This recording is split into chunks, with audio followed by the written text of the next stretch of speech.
Қолданушылар, бүгін сіздермен бірге Сарайшық мемлекеттік тарихи-мәдени музей қорының қор сақтаушы Айдарбекұлы Төлемұлы.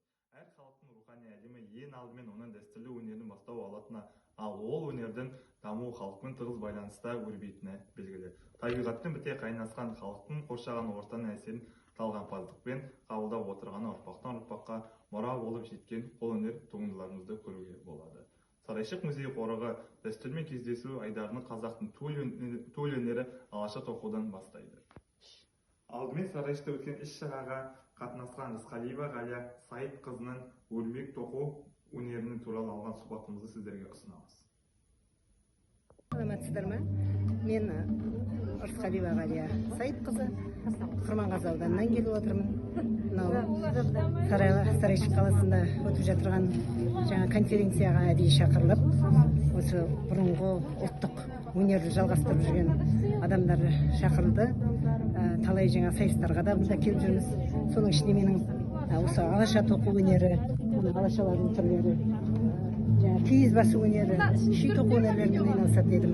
Міне соны бізге халыққа көрсетіңіз, өзіңіздің өнеріңіз туралы, осы алаша тоқу өнерінің қандай, қалай тоқылады соны айтып келсеңіз, түсіндірсеңіз, алашаңыз болса алып келіп тоқсаңыз деген шақырумен келдік.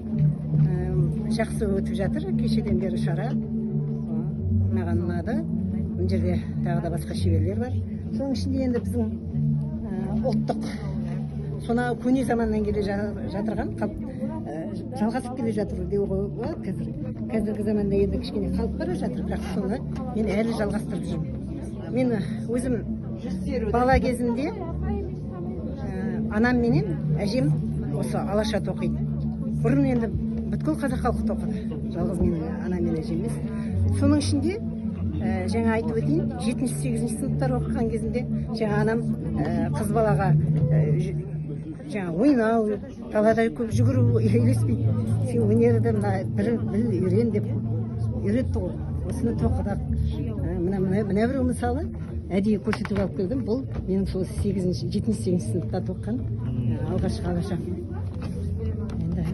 Содан кейін жалғастырып келем. Ол да оқу, тағы да басқа жұмыс несімен қалып бара жатырған нәрсе еді. Бірақ мен ол кезде мұғалім болатынын білген жоқпын. Енді қазіргі таңда көркем еңбек пәнінің мұғалімімін, бұрынғы технология еңбек пәнінің.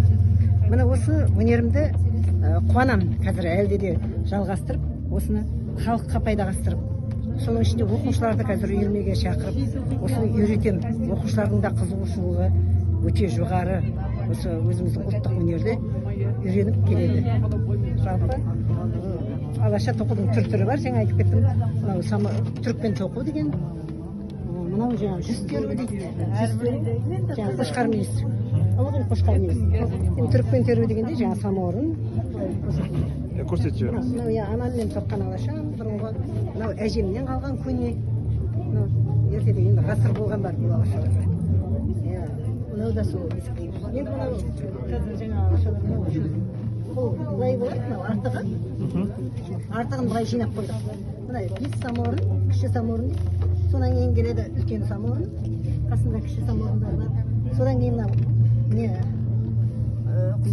мынау өрнегі келеді, тағы солай жалғаса береді, кете береді. 5 самаурын, кіші, үлкен самаурын шығады осылай.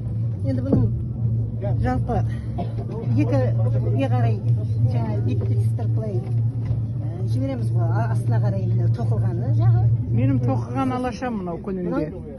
Үстіңгі жағы. Қақ алаша деген бар, ол тек қағатты.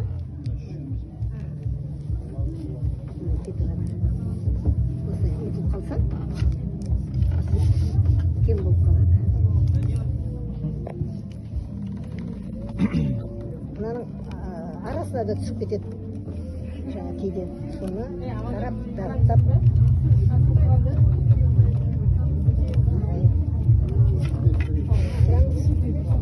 Қызыл шыққан кезде, қызылдықтың арасында. 20 алаша деп айтады. Енді бұның арқауы бар.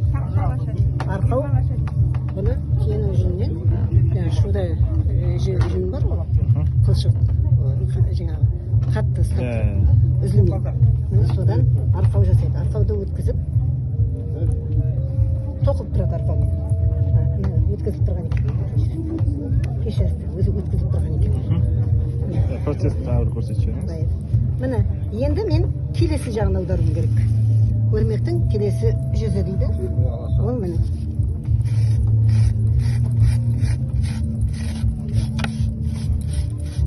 Былай етіп жіберіп, әрмен қарай қолмен түсіріп жібереміз. Міне енді келесі өңі аударылды.